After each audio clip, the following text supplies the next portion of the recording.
Okay, this morning we're going to talk about, I'm going to ask you to pay attention and think. Now, what was that about?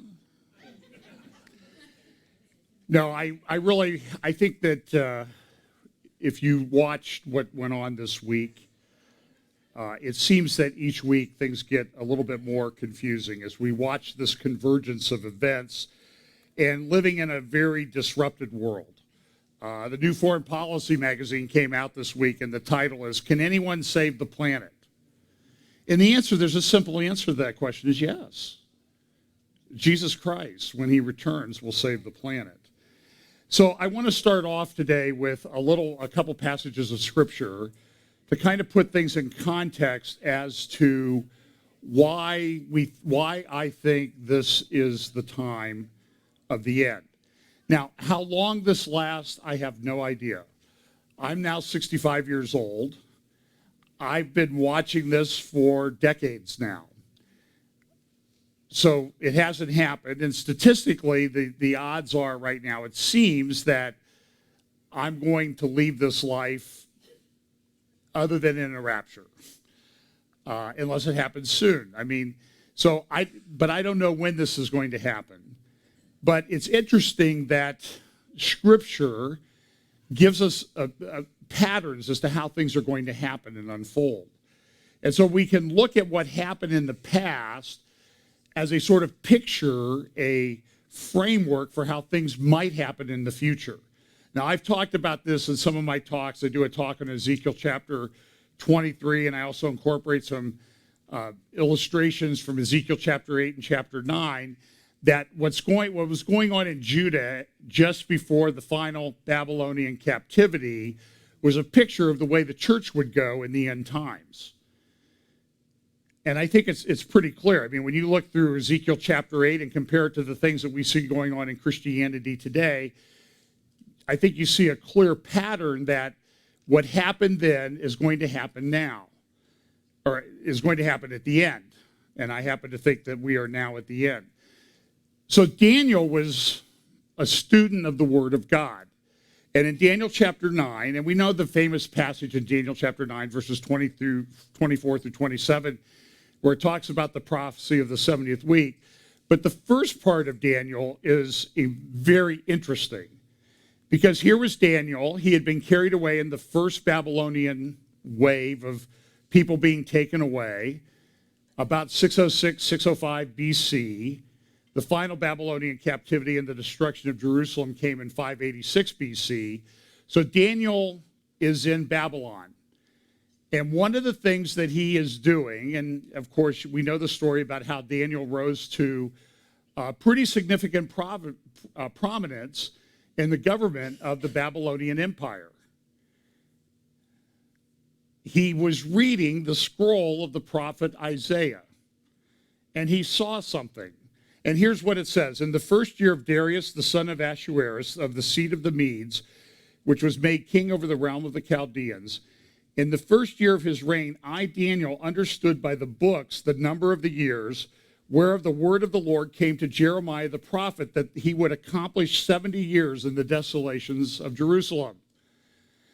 So Daniel, being a very intelligent man, probably one of the, in writing one of the most important books of prophecy, we know that when Jesus was talking about the time of the end, he made specific reference in Matthew chapter 24, verse 15, when you see the abomination of desolation spoken of by Daniel the prophet. Now, Daniel's was very controversial. A lot of people said, oh, well, Daniel was written hundreds of years after written sometime around 200 BC, maybe a little bit later, because it was so precise in some of the prophecies that it had and the way it looked at the unfolding of world history that people said it could not possibly have been written before. But I'm going to trust Jesus, that Jesus came in and he said, when you see this happen, the spoken of by Daniel the prophet. Now that tells us a couple things. It tells us Jesus believed Daniel wrote this book. And then he makes specific reference to things that Daniel talks about, specifically in Matthew chapter 24, what Daniel talked about in Daniel chapter 11. So Daniel sees this, or writes this, that I'm reading Jeremiah, and I see that he would accomplish 70 years in the desolations of Jerusalem. So Daniel's conclusion would be, how long have we been here? How long has Jerusalem been desolate? And he would get down and he would calculate. We sometimes think people in the ancient world weren't as smart as we were, but they were highly intelligent. And so what Daniel did this was he saw and he knew that this was near the time of the 70 years being coming to pass. And so his reaction was, and I set my face unto the Lord to seek by prayer and supplications with fasting and sackcloth and ashes. And I prayed unto the Lord my God and made my confession and said, O Lord, the great and dreadful God, keeping the covenant and mercy to them that love him and to them that keep his commandments. And so what he did was, it says, he got down, he prayed, and he prayed repentance on behalf of the people of Israel. We don't really deserve this. We've disobeyed you. And so this is what I think he was reading in the scroll of Jeremiah, chapter 25. Behold, I will send and take all the families of the north, saith the Lord, and Nebuchadnezzar, the king of Babylon, my servant, and will bring them against this land, and against the inhabitants thereof, and against all these nations round about, and will utterly destroy them, and make them an astonishment and a hissing and perpetual desolations. Moreover, I will take from them the voice of mirth. Now, what's happening here is, I think, that Daniel is saying, well, we know that's going to be accomplished for 70 years. But what's going to happen is God's going to visit judgment on the Babylonians. And we know from later in the book of, and a couple chapters before in the book of Daniel, what happened that night where they saw that the king saw the handwriting on the wall. You've been weighed in the balances and found wanting, and tonight your kingdom will be divided and given to the Medes and the Persians. Verse 10 of Jeremiah 25, moreover, I will take from them the voice of mirth and the voice of gladness, the voice of the bridegroom and the voice of the bride, the sound of the millstones and the light of the candle. And this whole land shall be a desolation and an astonishment, and these nations shall serve the king of Babylon 70 years. Now this is talking about Israel. And it shall come to pass when 70 years are accomplished. So Babylon gets to take Israel, Judah, captive, and that period lasts for 70 years. But then God's going to get the Babylonians. And the Babylonians that have sort of ruled the world, as you will, for their period will be after 70 years, all this is going to come to an end. And it shall come to pass, when 70 years are accomplished, that I will punish the king of Babylon, and that nation, saith the Lord, for their iniquity, and the land of the Chaldeans, and will make it perpetual desolations. And so we know that this time, so Daniel was looking at what was going on and looking at the scriptures, and it's the same, it's a lesson of what we need to be doing, is looking at what's going on and sort of comparing them to scriptures and try to understand that these things are part of God's plan. So let's just look at a few of the things that went on this week. And again, it was another week where, as I go through the week, I kind of put everything into a basket, and then I try to organize it, pull pieces out of the basket to make it somewhat coherent. But this is an example of what I mean when I say pay attention and think. Now, the reports came out this week that Jeffrey Epstein has the autopsy, the coroner has found that he committed suicide. Now, there's a lot of different opinions, believe me, about what happened to Jeffrey Epstein. One, he killed himself.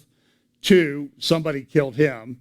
Three, they secreted him away to some special place someplace, and he's being kept alive. Now, having been involved in at least one really large federal case, I'm pretty sure that when Jeffrey Epstein, and he was meeting with his lawyers 8 to 12 hours a day, I've been involved in a case where I spent a lot of time in jail meeting with a client before trial. Well over 100 sessions. And those sessions lasted from 4 to 12 hours in a little conference room in a local county jail. Not Franklin County, but another one. And we spent a lot of time together getting ready for that trial. Epstein, very wealthy, can afford a lot of lawyers, and he was having long meetings every day with people. So my conclusion of what happened to Jeffrey Epstein is, I don't know exactly, I believe he's dead. You know, if you think he's still alive, you know, show me the body, or the live body, and maybe he won't. I mean, you know, he's been secreted away, and I just don't believe that. I know from working in a federal institution at one point in my life that staffing levels at federal institutions are woefully inadequate, and they've been getting worse over the last 40 years. So the fact that he may not have been looked on that much, and that I know from current experience of dealing with certain people in the Federal Bureau of Prisons that they are woefully understaffed. They're working massive amounts of overtime. And it's likely that people were there. They did, I think, as some of the reports are, that the guards fell asleep. And I don't have any trouble believing that that really actually happened. So I will just say this. Jeffrey Epstein had plenty of reasons to kill himself. He had tremendous wealth, influence, freedom, and all of that was taken away. And I'm sure that his attorneys had a conversation with him early on in this process after he was arrested, and they said, Jeffrey, you get no deal. You are going to trial. Because there's nothing, they're going to make an example of you. And so you're stuck here unless we win the trial. And I do think that that's very difficult for somebody who had a private jet, could fly anywhere, had houses all over the place, had a ranch in New Mexico, a private island in the Caribbean, 2 private islands in the Caribbean. Losing all of that could lead to despair. And there's a very good article on the front page of this morning's New York Times that sort of details the reasons why. Having said that, there's plenty of good reasons why certain powerful people wanted Jeffrey Epstein to not be able to testify. So I don't know that we'll ever know exactly what the truth is, but I just think people sort of latch on to the most sensationalistic story and don't think it through. And I would just ask people to pay attention and think about all the things, because there's a lot of things that really need to be considered. So I don't know whether he killed himself or not. I don't get to make the call. The people in charge have made the call that he did commit suicide. They say, well, there was a broken bone in his neck or broken bones in his neck that would be consistent with strangulation. But it was also it's not an unknown injury in people who die by self-inflicted hanging. So that's about all I need to say about Mr. Epstein.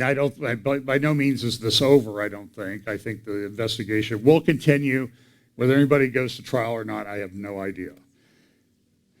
One of the things that is going on in the world right now, and this is a picture from, I think, the New York Times business section the other day.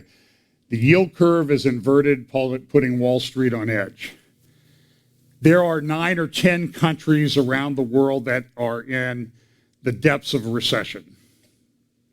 It's the personal debt loads and the debt loads of governments have skyrocketed, including the United States. We've often talked that there are unfunded pension and other liabilities of state and local governments in the United States and the federal government that total, while we have a national debt of 20-some trillion dollars, the unfunded debt that they don't even really talk about is somewhere probably north of 200 trillion, probably 10 times that amount. By any stretch of the imagination, that type of debt load is not sustainable. We have massive student debt in the United States, over $1 trillion. People are not making student loan payments. Default rates are going up. Of course, all the Democratic candidates want to say, hey, well, we don't really care if you paid off your student debt or if you took longer to go through college and paid your way through college. We want to forgive everybody's debt. And you have to ask, where's the fairness in that? And the answer is, presidential candidates are not interested in fairness, they're interested in buying votes. And that's what's going on. But all of the market indicators indicate that things may be hitting the wall here in the near future. Now, when will that happen? I have no idea. I think it's inevitable. We know that when you get into the 70th week, there are very severe economic problems that occur during that time. And so the world economy will be set up to go through that kind of economic downturn that you see talked about in the book of Revelation and elsewhere. But all the fundamentals are off, and they just don't really work anymore. Now, this was an interesting article from the New York Times a couple weeks ago. The mosquitoes are coming for us. Now, it's easy to think of mosquitoes as an annoyance, but there is a book out, can't remember the title of it, just look up mosquitoes on Amazon, I'm sure you'll come up with it. And I heard the author interviewed on Dennis Prager a week or so ago, and Dennis said, one of the things that I want to ask God, questions I want to ask God, is why did you invent the mosquito? The gentleman said, that's a very intelligent question because it's a sort of a question I have myself. It's estimated that in human history, 108 billion people have lived on planet Earth in that time. Now, we can talk about whether they've got their history right and whether they're old Earth, young Earth, evolutionists and all that, but just assume that the number is somewhere around 108 billion people have lived and died in human history. It is estimated that over half of them died because of the mosquito. That's an incredible number. And we talk about, these things in the beast and all these things in Revelation and that, and maybe it's talking about the little old skeeter. I don't know. But it's an interesting thing is, there's these things, and there's nobody marching against the mosquito right now. We're marching against this and that and everything under the sun, but the mosquito. And so I fully support the war on the mosquito. I'm fully on board with that. This is another story this week. Another pop culture Christian loses his faith. Marty Sampson of Hillsong, writer of a lot of songs that have been published by Hillsong. I almost said Christian songs because I don't think some of them are Christian songs. And look, there was a good article by a guy named John Cooper who's with the band Skillet. To be honest with you, I don't know. You could tie me down in a room full of mosquitoes, and I could not tell you one song or one word that Skillet has ever written or sang. And he did. So Cooper wrote, I think, a good article about why we give these people and worship leaders and that type of thing so much influence. We should be committed to the word and truth and all of that sort of thing. And it was good, but Skillet has a lot of problems. Their music is terrible. The people they sing with, the things they do, the way they act.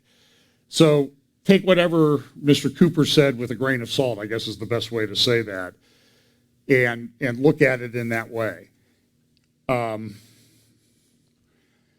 Because Cooper, he did say there are, and there's been all kinds of things written about Marty Sampson this week and Josh Harris previously, who walked away, and now there's pictures of him out marching in gay pride parades, and in posting it himself on Facebook or Twitter or Instagram, wherever hip people like him post it these days. And but Marty Sampson, he sort of backed off what he said. He goes, well, I'm just really shaking in my faith right now. I'm really questioning a lot of things. And I think the part of the problem is that people decry Christian apologetics and discernment and that sort of thing, but then we see somebody like Marty Sampson or Josh Harris, and you think, we're supposed to be grounded in our faith. And as Pastor Steve talked about first hour, we're supposed to be grounded in doctrine and truth. And so many churches don't. And so a church like an organization like Hillsong, they become very much sort of self-help gurus in many respects. And you see all these churches now, they're adopting the Enneagram. Somebody just wrote to me about some of the things that are being taught, the Enneagram and that type of thing in spiritual formation classes at places like Liberty University. And I've been talking against this for years. And nobody, I know Pastor Steve has for at least as long as I have, because that's how we first met, when we had concerns over spiritual formation programs and things being taught coming out of these programs. And it appears nobody's been paying attention to what we say, but there's hopefully the remnant will understand that this is a huge problem, and they're bringing all these new age mysticism practices into the church, and it's going to wreck a lot of people like Marty Sampson. This is from the New York Times this morning. Everything is Gamergate. Now, it's a story about what happened to a lady 5 years ago. She was a game designer, a video game designer, and she got sideways with some people, and they just attacked her like a mob. And this story goes on for quite a long time about they threatened her at home, they threatened to kill her, to rape her, etc. And it was sort of, it's interesting, it comes from the New York Times, a cautionary tale about some of the things that are going on in our culture and social media, that this mob mentality is sort of taking over. It's something to be concerned about. I'm concerned about it. I mean, I get attacked all the time on YouTube and Facebook, and, oh, you don't agree with me on this particular eschatological point, you're the enemy. And I'm like, if you believe that, fine. But I'm not your enemy. There is an enemy, and we need to focus on the enemy and really stop sniping at each other. Now, these things are important, and I'm not diminishing their importance, but so, the Gamergate gave us the post-truth information war. And it really is a war. I mean, this is the New York Times talking about this. And this is sort of like John Cooper of Skillet talking about the church needs to be focused on truth. The New York Times saying, boy, we really need to be careful about this stuff. The New York Times that says we have to be careful about this stuff because of where it can lead. You're like public enemy number one on a lot of these issues. So take what they say with a grain of salt, but it is a very important issue. Even The Economist magazine this week has an article about the new censors, and they're concerned about what the power that Facebook and Google and YouTube have. Every video that I put up, and a lot of what we put up from our sermons and other teachings here at FBC, all of my stuff, as far as I know, is immediately put into restricted mode, where they would put like extremely violent videos and pornography and that sort of thing. So we get lumped into that category immediately. If somebody wrote to me last week, I think the video, my update had been up for a couple of hours, and somebody said, oh, this was, somebody wrote and said, it said this content may be inappropriate. So fine, so be it, but this is a problem, and these companies have tremendous power. And the level of rhetoric is incredible. This is Elizabeth Warren, Pocahontas herself, talking about this week. 5 years ago, Michael Brown was murdered by a white police officer in Ferguson, Missouri.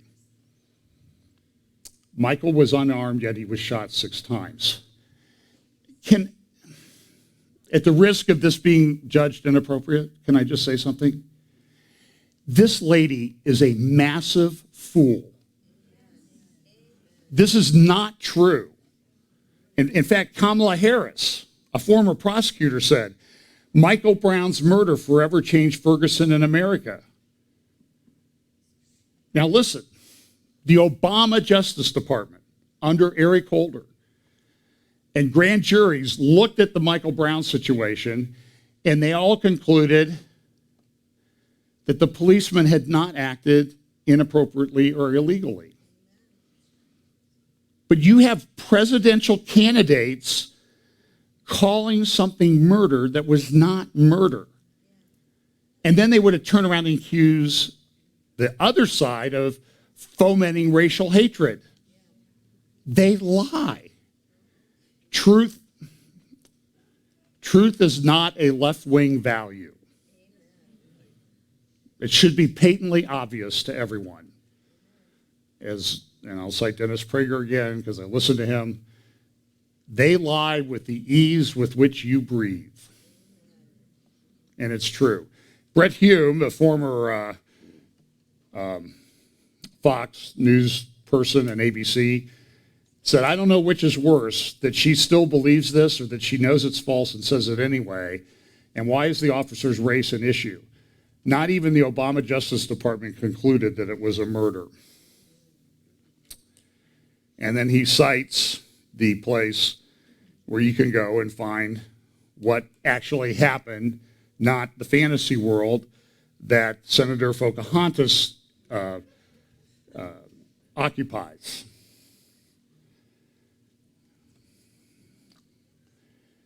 This is a troubling thing. Will the ABA reject due process? The American Bar Association has come out with potential guidelines on how to handle cases in which someone is accused of sexual assault.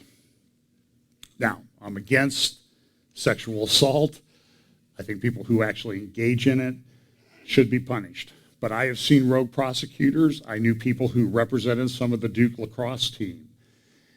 And they told me that what was going on with that prosecutor was worse than anything you can imagine. Prosecutors are really the ones in our system that have an inordinate amount of power to ruin your life, almost more than anyone else. And they ruined the lives of those young men. And now the ABA wants to put in standards essentially as if you're charged with this, you have the burden of proof. The person who's charged.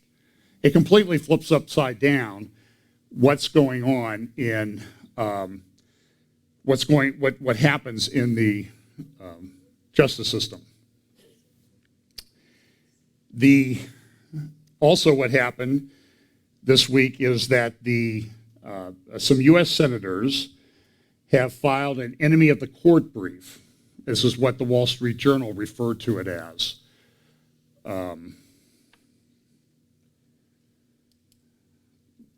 So let me see if we're going to get our slides back here.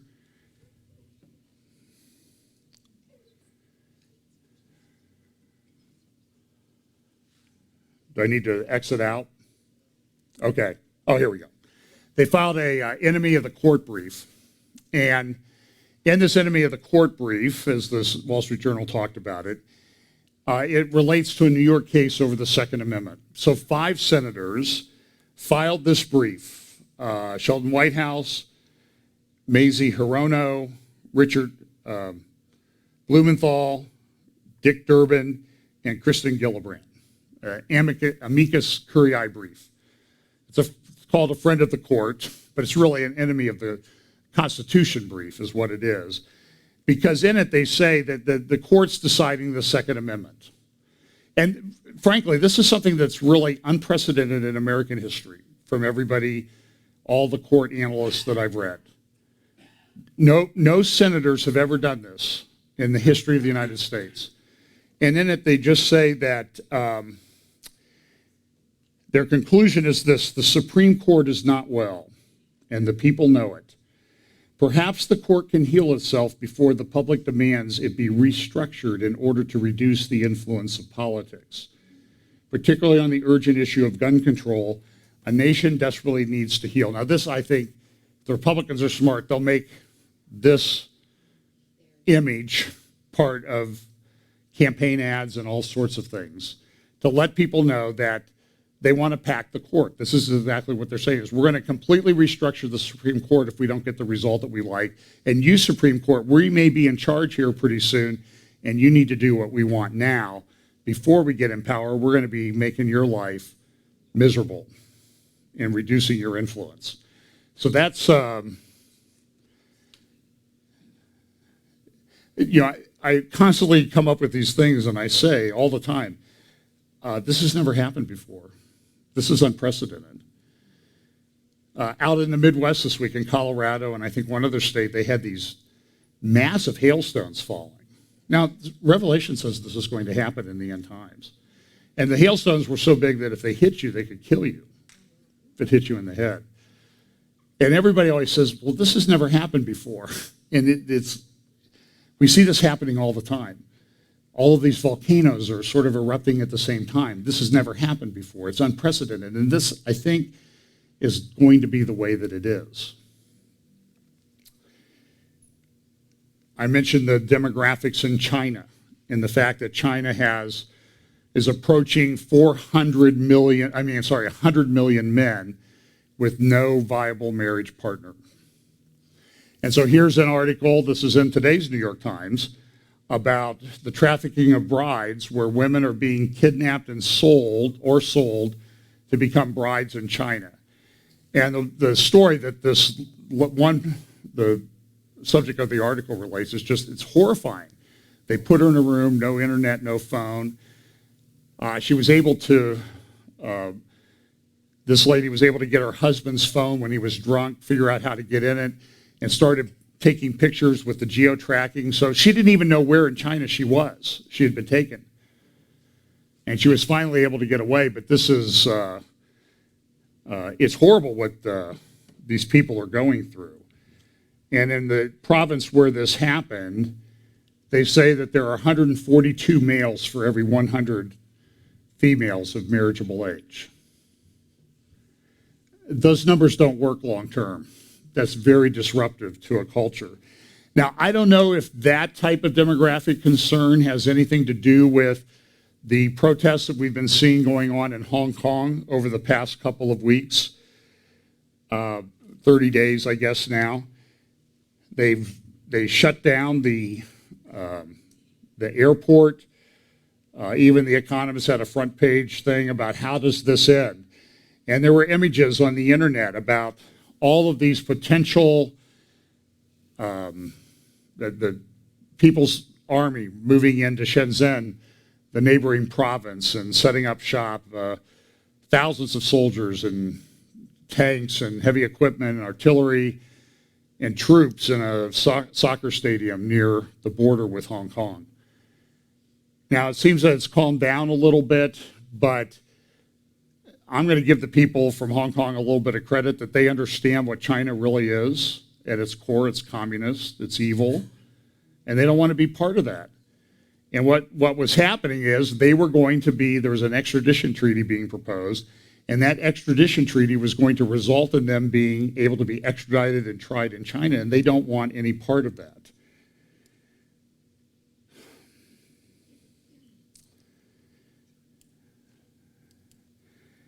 This week, this is a slide graphic I've used before, the gender unicorn. There was a teacher who passed this out to his second or third grade students to go through what their gender identity was, because he himself is struggling with this. This is going to become an increasing problem. In fact, back on June 1st, former Vice President Joe Biden, now Democratic presidential candidate, somebody said that Biden would like the national animal of America to be the gaff. Think about it a little bit. Pay attention and think. But this is what he said. There was an event that took place here in our town, in Columbus, the Human Rights Campaign, and this is what he said would be the top priority if he was elected president? The Trump administration has not only been a disaster for human rights at home, but around the world. Just look at the ugliness, the anti-LGBTQ actions taken by this administration, challenges to the right to marry, barring transgender service members, removing Title IX protection for trans students. 28 states, as you know, you can still be fired for being gay, 30 states for being transgender. That's why we need the Equality Act that just passed the House, with a bipartisan support, I might add. You know, that's the difference in electing a Democrat House makes. Now we need to elect a Democratic Senate that will pass it. And I'm sure I'm no different than anyone else, but I promise you, if I'm elected president, that'll be the first thing I ask to be done. Because it will send a message around the world, not just at home. Here in Ohio, there are some protections for LGBTQ individuals at the city level, Mr. Mayor, thank you, and for the state employees, and they're important. But it's not nearly enough. Ohio has to pass the Ohio Fairness Act. And this is up north in Canada, to show where some of this is going. They have a new digital charter, Trust in a Digital World. And one of the things that they want to focus on, you can see number 9 here in the lower right-hand corner, free from hate and violent extremism. And so there's a lot of concern in Canada as to what you're allowed to do.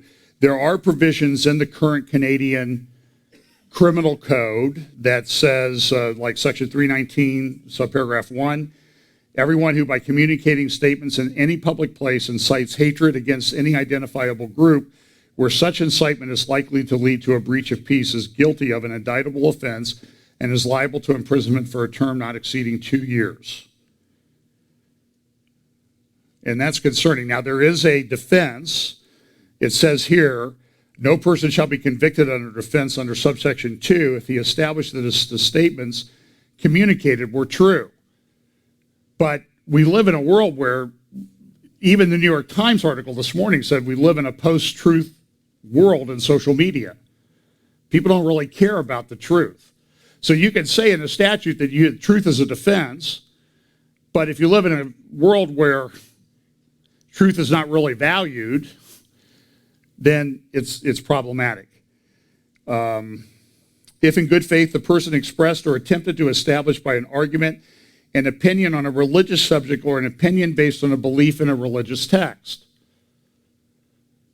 Yeah, I don't think this is going to fly too well either in a world where even church people don't believe what the Bible says anymore. It's a post-truth, post-Bible, post-Christian world. And so all of these protections I don't think will be that helpful. And I think there's persecution coming. There's a great article over at Gates Institute today talking about some of the persecutions that are coming on Christians, particularly in the area of Iraq. In fact, the article says this: Christianity in Iraq, one of the oldest churches, if not the oldest church in the world, is perilously close to extinction. Those of us who remain must be ready to face martyrdom.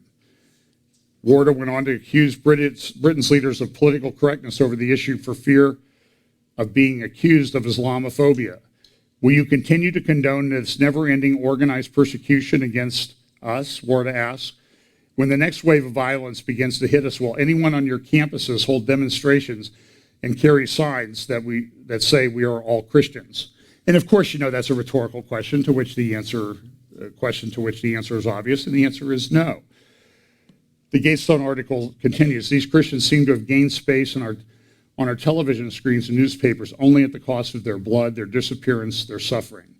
They talked about how in Mosul there were 45 churches before ISIS came on the scene. Now there's not a single one. There were thousands of Christians. Now they're estimated to be less than 40 in the Mosul area. And do you hear, does the mainstream media ever cover this? It's not important to them. Because they would just assume that, well, you know why they don't do it. So that's an issue that's, I think, prophetic. So let's look at some things going on in the Middle East now. and sort of the general powers. Well, one more thing before that. This was a great article over at the Federalist, written by a mother who was so proud that her son had been able to be admitted to Virginia Tech, a great engineering school.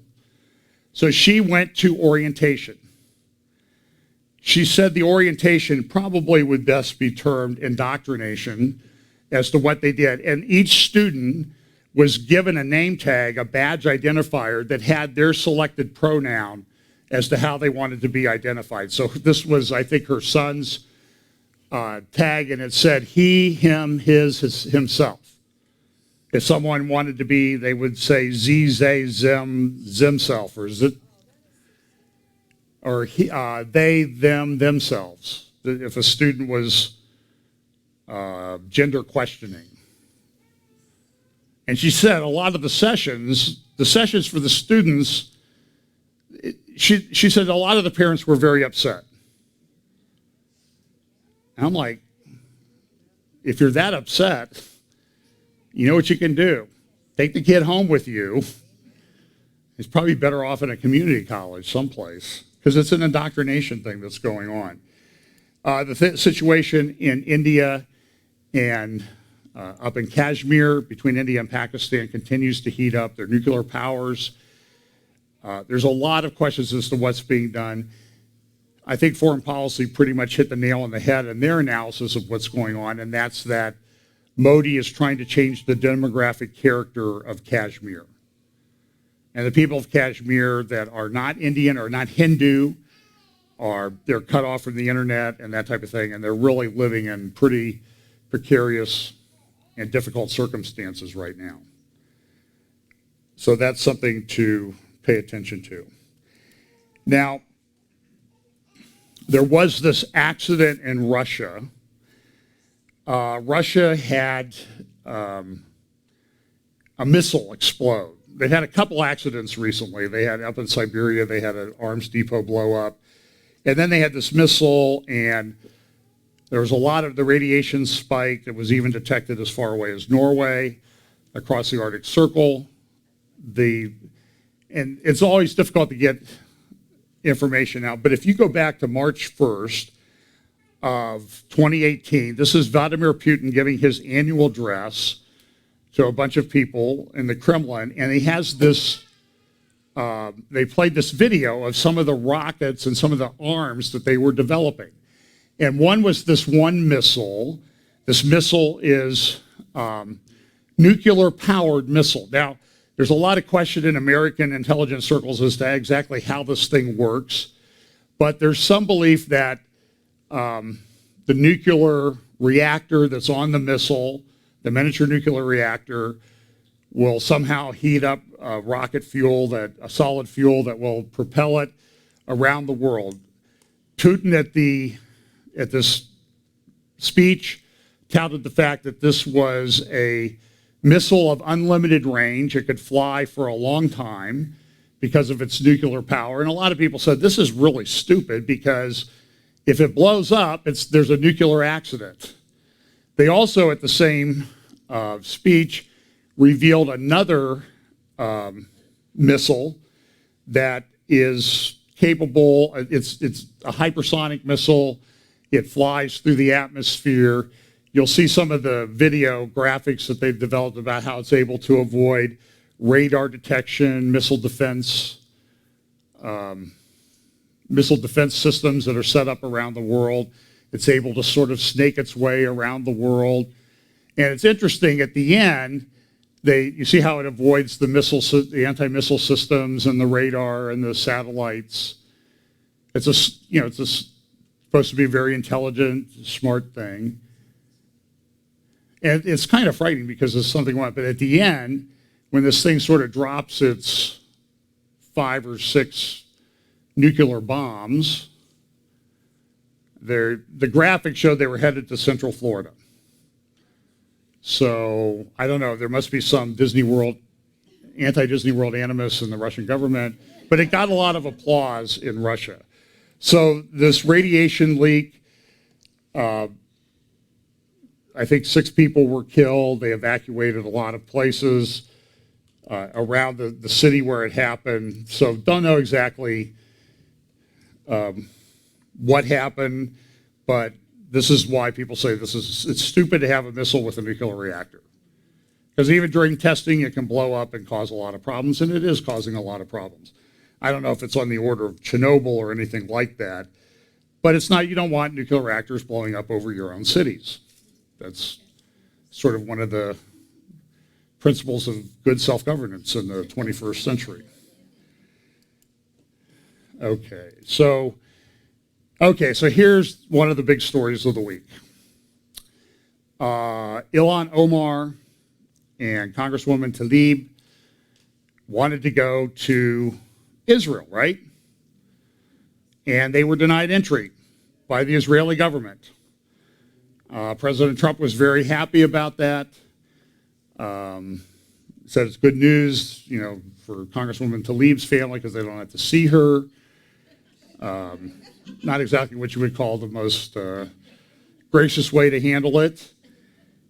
But you heard Omar and Tlaib, and when they talked about it, what they didn't talk about was like who funded this and where they were going. So praise the Lord for Twitter in some respects. People were able to dig out their itinerary, and here's the front page of their itinerary. U.S. congressional delegation to Palestine.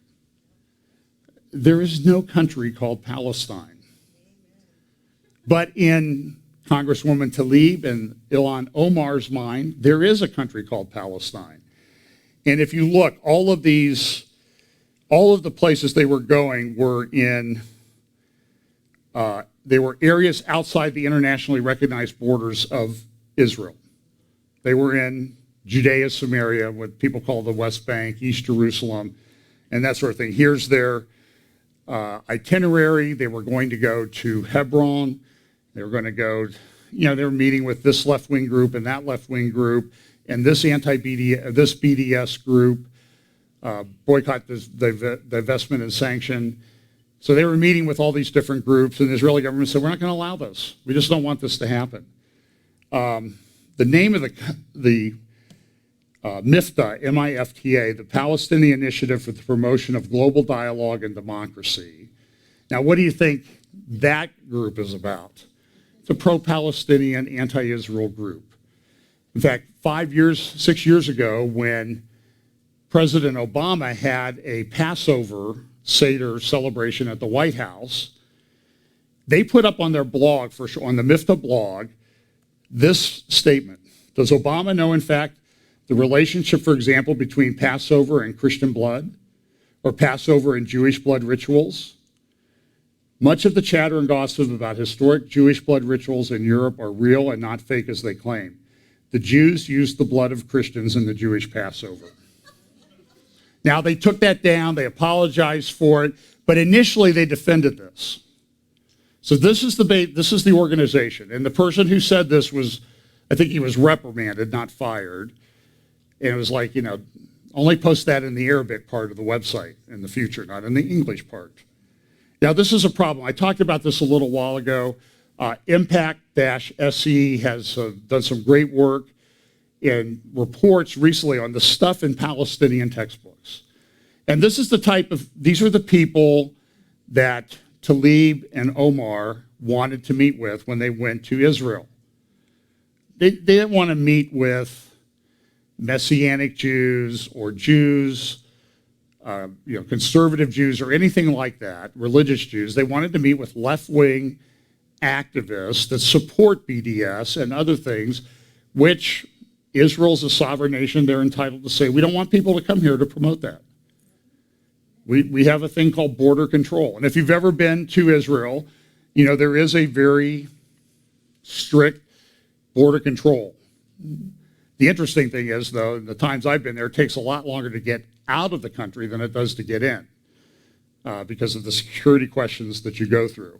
But look at some of the things in the textbook. This is from a textbook for grade 5, and it talks about the Jewish holy place of the Western Wall is presented as an exclusively Muslim holy place, part of the Al-Aqsa Mosque, and belongs to Muslims alone. This is what's in their textbooks. This is what Palestinian children are learning. Here's another one. This is directed to Palestinian girls, and it talks about, do you see the dagger that the young Palestinian girl is holding? And the topic for discussion in this is discuss the role of the Palestinian woman in sacrificing and displaying the steadfastness in front of the Jewish Zionist occupation. And we know this has real world consequences. We talked last week about the lady who was one of the people behind the Sbarro pizza parlor bombing in Jerusalem in, I think, 2000. 16 or 17 people were killed, many of them children. She's now in Jordan. Israel's asked to extradite her. The U.S. is asked to extradite her, and the Jordanian government makes up some ridiculous excuse as to, well, we're not sure about the language of the extradition treaty. This is another thing that's in the Palestinian textbook. Do you see this? It's a graphic of somebody digging under the Temple Mount. This is a bold-faced lie, my friends. I have seen organizations like True News try to say, oh, there's a synagogue under the Temple Mount, under the Dome of the Rock. This is a bold-faced. My inclination is to allow someone to make those statements out of total, complete ignorance. But when they continue to repeat them, like I have heard True News do many times over the past few months, it goes away from, I'm not giving them any credit for ignorance anymore. It's an anti-Jewish hatred statement to say this, and it plays right into what the Palestinian terrorists and Hamas and the Muslim Brotherhood and Fatah want you to believe. It's shameful, it shouldn't be tolerated, and it's completely false. Is that clear? Okay, pay attention. It also promotes, these textbooks promote martyrdom and that sort of thing. So listen, in that context, last week was Tish B'Av, and they told everybody to come for prayers on the Temple Mount, Muslims, because on Tish B'Av, the Jews want to go up, Orthodox Jews, religious Jews want to go up on the Temple Mount to remember what happened there, the destruction of the first and second temples. And there was essentially rioting that took place. And from everything that I've seen, it was not the Jews that did it. Now, they'll blame the Jews because, well, they were there. I mean, how do you expect us to act when there's Jews around? But it was clear demonstration of hatred. This is Israel Hayam's couple-page spread on what happened on the Temple Mount last Sunday. It was covered in most of the Israeli press. And what happened with giving back the Temple Mount. Even in this morning's Jerusalem Post, there's an article, A Tale of Two Cities, Time for Sovereignty in East Jerusalem. And so this is very controversial. They want to divide Jerusalem. They want to divide the land. They want a two-state solution. They want Jerusalem and East Jerusalem. And even among the Israeli population, this is very controversial. Now, Daniel Pipes in the Middle East Quarterly in 2001 said this: Jerusalem appears in the Jewish Bible 669 times, and Zion, which usually means Jerusalem, sometimes the land of Israel, 154 times, or 823 times in all. The Christian Bible mentions Jerusalem, the New Testament, mentions Jerusalem 154 times and Zion 7 times. So if you add those up, you're right around 1,000 times that Jerusalem and Zion is mentioned in the Bible. In contrast, Daniel Pipes writes, the columnist Moshe Kohan notes, Jerusalem and Zion appear as frequently in the Quran as they do in the Hindu Bhagavad Gita, the Taoist Tao Te Ching, the Buddhist Dhammapada, and the Zoroastrian Zen Avesta, which is to say, not once. And Pipes noted in his article that the only reason that Jerusalem became important was because Israel came back into existence. And before Israel came into existence in 48 in the 67 war, this phrase that you always hear, Jerusalem is the third holiest site in Islam, was not anywhere to be found. So this is a made-up mythology because it allows them, it gives them some religious basis to hate Jews. This is all that this is about. Now, interesting, and this is, I know some of my friends will find this controversial. They'll say, oh, this couldn't be. A number of years ago, they found a cistern. This is a picture of it. This is from jcpa.org. The forgotten discovery of First Temple era water cistern near the Temple Mount in Jerusalem. Now, there are a couple theories as to where, well, there are about 4 theories as to where the temple stood. On the Temple Mount, where the Al-Aqsa Mosque is, to the north. Some say it's around the Al-Quds Fountain. And then there's a theory that's become popular over the last 20 years or so that the Temple Mount was really in the city of David over the Gaza Spring. And the people that support the traditional Temple Mount as the location of the first and second Jewish temples have had a bit of a problem because what they did in the temple, the sacrifices, they needed a lot of water to clean up the mess. I guess there's no other way to say that. And so they said, well, the Gaza Spring is the only water source that Jerusalem had. But as Joel Kramer pointed out when we were there a couple years ago, you could see the evidences of the aqueducts that predated by many centuries the Roman period in Jerusalem and that area of the world that brought water from Hebron in, and now they found this one cistern around the Temple Mount. Holds 120,000 gallons of water. So this, I think, would support the contention of people like the Temple Institute and other people who are actually involved in rebuilding the temple that this is important. And also this week, they were practicing burning a red heifer to see how many ashes they could get out of a red heifer that was burned and sacrificed, because they need the red heifer ashes to purify the Temple Mount and that type of thing. So just understand that all this stuff is going on. At the same time, the Palestinian textbooks and that type of thing are saying Jerusalem, Jews have no connection to Jerusalem, this is an Islamic site, et cetera, and they're teaching their children to become killers and martyrs. And it's true. In fact, in the old city near the Temple Mount, this is what happened the other day.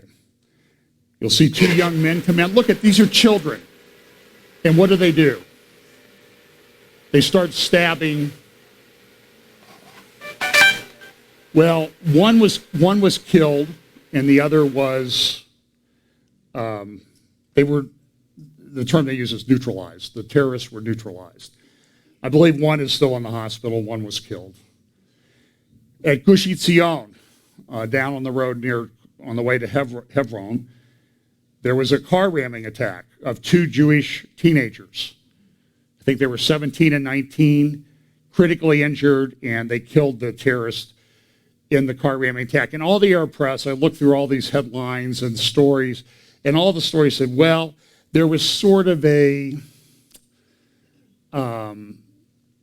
Palestinian killed in alleged car ramming incident. Now, I've not been able to find much in the Arab and Muslim press about this particular incident on the Temple Mount, but it did actually occur. But this education thing is important. This is in our own country, in California. And California is always sort of the bellwether for how things are going to go in the rest of the country, because it's such a populous state. It's a huge market, and so textbook publishers, that manufacture the stuff in textbooks, sometimes not exactly true historically, they'll go how California goes, the rest of the country usually goes.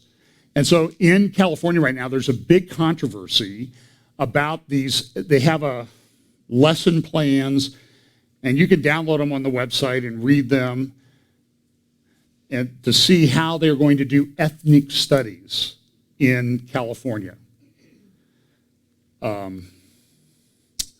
Here's some of the topics. The Arab world versus the Middle East, defining Arab and Muslim, Islamophobia. Then it talks about, here's some topics and important people that you might want to talk about in terms of when you educate children in California schools on ethnic studies.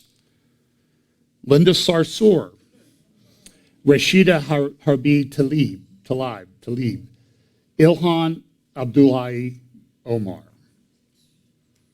So don't think that there is,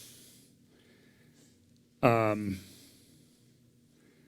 this is just a Palestinian problem. This is in our own schools. We have the gender initiatives, we have the ethnic studies initiatives. This is what a Jewish spokesperson said, director of the AMCHA initiative, said after looking through the California ethnic studies curriculum. There is something about every bigotry under the sun, like racism, sexism, ableism, and Islamophobia, but nary a word about anti-Semitism. And this is a time when anti-Semitism makes up more than half the hate crimes in America directed against religious groups. And 83 Jewish groups have come out, and other groups have come out in opposition to these ethnic studies. So the result of Talib and Omar wanting to go to Israel was that they were banned. The Israeli government backed off a little bit and said, well, look, if you want to come visit your grandmother, as long as you don't talk about BDS, you can do that. And Talib responded, oh, I couldn't do this because of the oppression and all this stuff. And it was a political stunt from the beginning. So now look, there's a lot of controversy among conservatives as to whether it was good to ban them or not. I probably would have let them in, but not let them go to the West Bank, Judea and Samaria. I think people should go to those areas. Go to Ai, where Joshua took down the king of Ai in the conquest. And look at the big fancy homes around that tell. Go to Ramallah, look at the mansions. Stand on Mount Gerizim up near Shechem, Nablus. Look down on the refugee camp in Nablus and turn around and see one of the biggest mansions you've ever seen owned by a Palestinian, just the opposite direction. Show people that. So there was now they're trying to turn it into, this is Trump's just doing it to get votes in 2020. Netanyahu's just trying to get votes. It's a wedge between Israel and the Democrats, who just had a delegation of 43 Democratic congressmen there, Congress people that were there. One of the Israeli ministers said this, I'll tell you what, Talib, go to Iran or Syria. Go to Yarmouk. This is a recent picture of the Yarmouk refugee camp in Damascus. A Palestinian refugee camp. Go see them. Go look and see why in Jordan are they not allowed to do certain jobs or vote in elections? Why are they denied these rights in an Arab country like Syria? What's up with that? Are there any protests about that? No. Listen, this is what we're dealing with. This is Ilhan Omar. Back in January of 2019, she wrote to the American Powerlifting Association about one of her constituents who is a transgender man, born a man, now believes he's a woman, wanting to compete in the powerlifting championships as a woman. And the Powerlifting Association said no. He has an advantage. So this is what Congresswoman Talib, this is the mentality of the people that you're dealing with. This is a quote from her letter. I urge you to reconsider this discriminatory, unscientific policy and follow the example of the International Olympic Committee. The myth that trans women have a direct competitive advantage is not supported by medical science, and it continues to stoke fear and violence against one of the most at-risk committees in the world. She's a leftist, okay?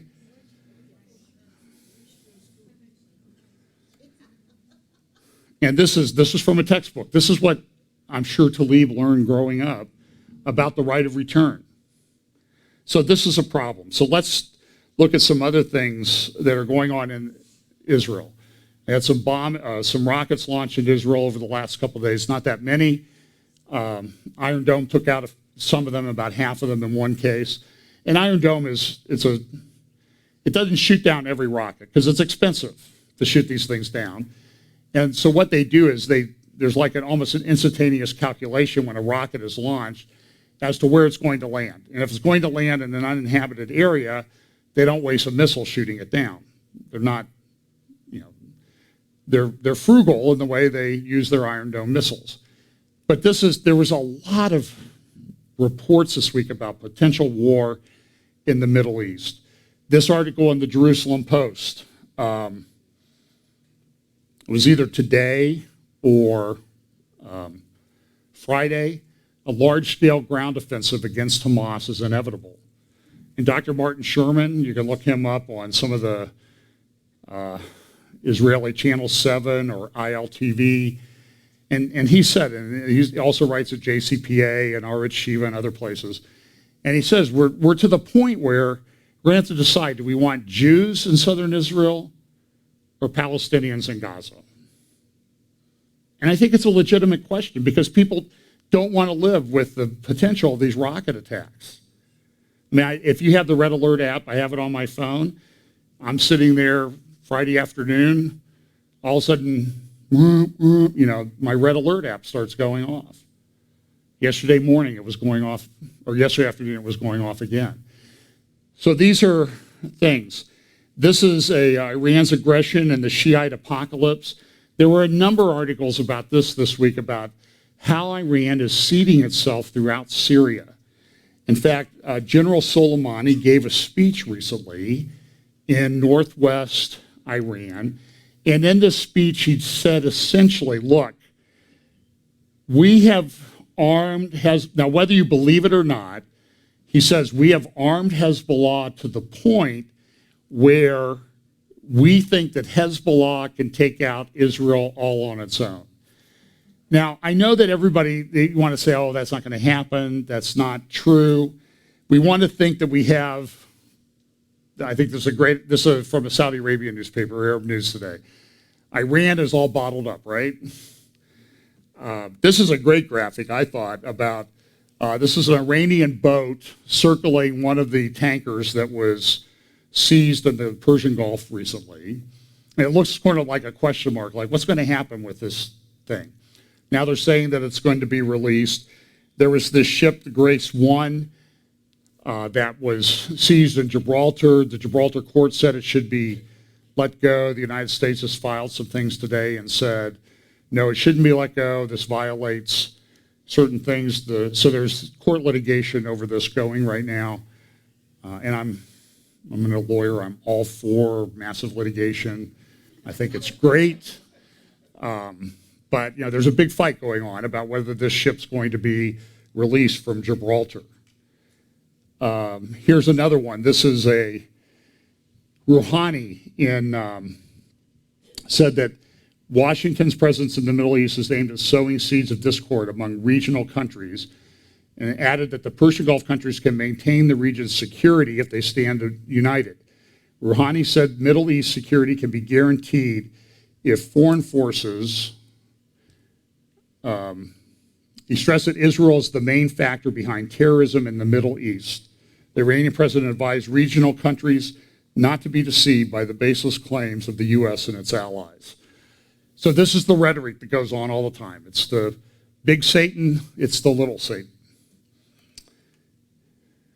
This is an article in Friday's Jerusalem Post. 13 years later, is the IDF really ready for another war against Hezbollah? And there are a lot of people in Israel that are concerned. Now look, Israel has great capabilities. They've said they're going to use them. And they've said publicly that we're not going to let things happen. But as the author of this article points out about, it's been 13 years really since Israel had a major conflict with anyone. And so they're concerned about the readiness of Israel and whether they're going to be able to handle it. And we know that there's an aspect of Bible prophecy that's involved with this as well. So the question is, what's going to happen? At the same time this is going on, Hassan Nasrallah, the head of Hezbollah, gave a speech in well, he never shows up to give a speech. He always does it from a bunker. But what he talked about was some of the missile capabilities that Hezbollah has, and they did publish this video of some of the missile technology that Hezbollah has been able to develop. And Prime Minister Netanyahu pointed out, yeah, we always like Nasrallah when he appears bold from his bunker, way underground. But it is an issue that needs to be addressed. These people are committed to one thing, and that's the destruction of Israel. Lebanon is falling apart, has been falling apart. It's getting worse because of the influence of Hezbollah. So the question is, what are they going to do about it? Now, there is a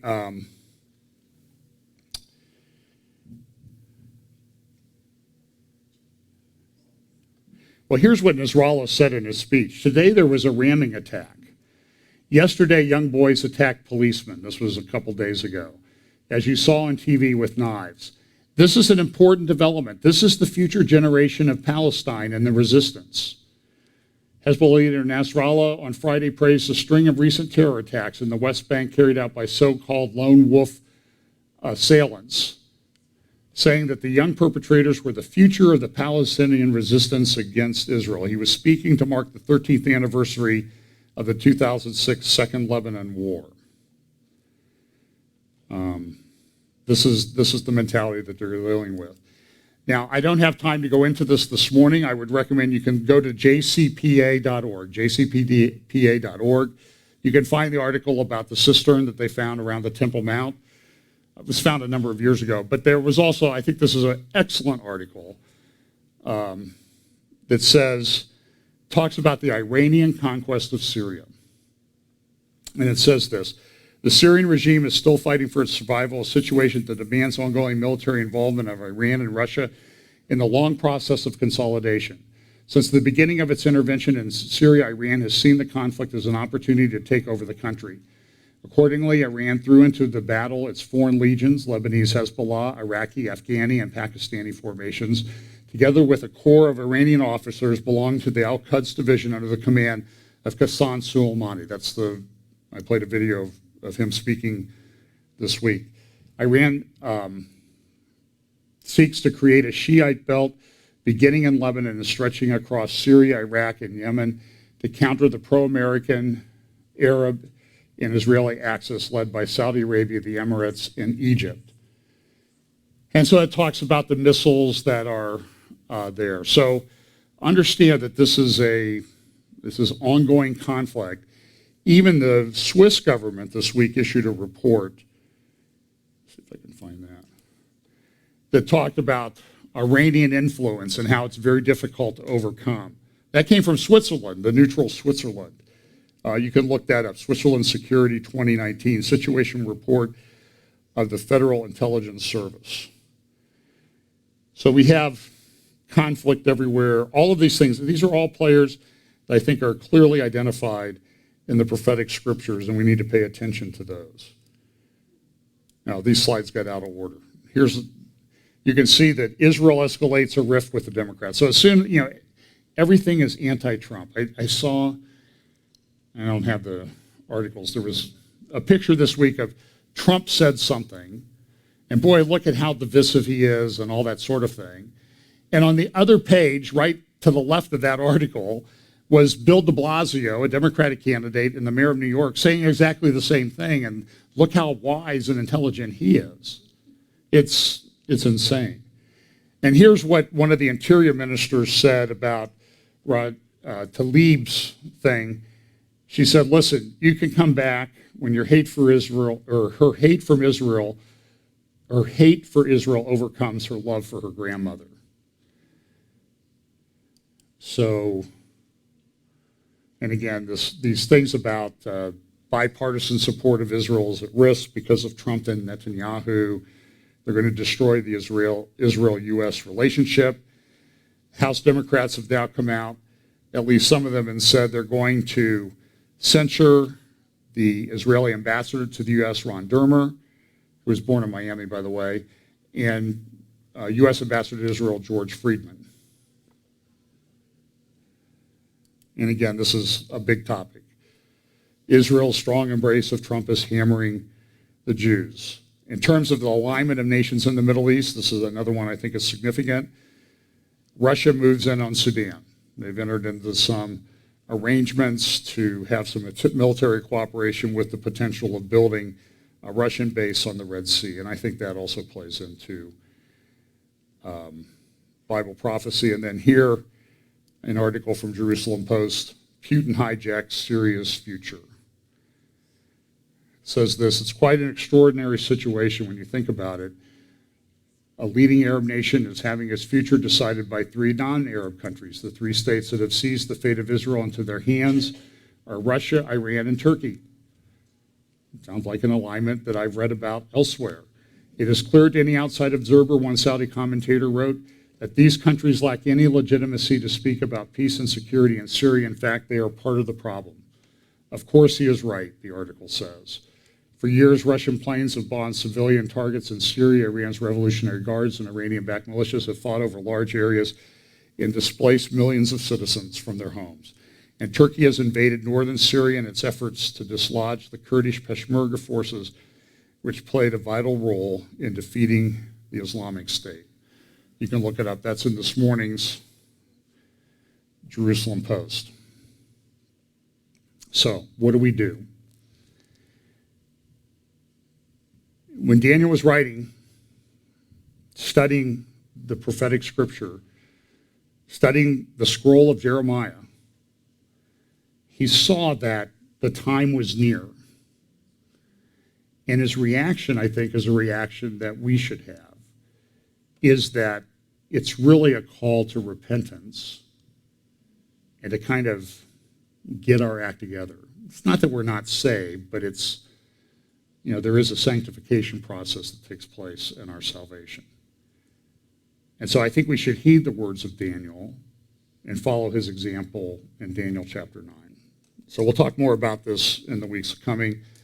Let's pray. Father, thank you so much for your word. Pray that we will heed the words of Scripture, that we will be watchful, ready, and waiting for the return of the Lord. Bless us this week. In Jesus' name, amen.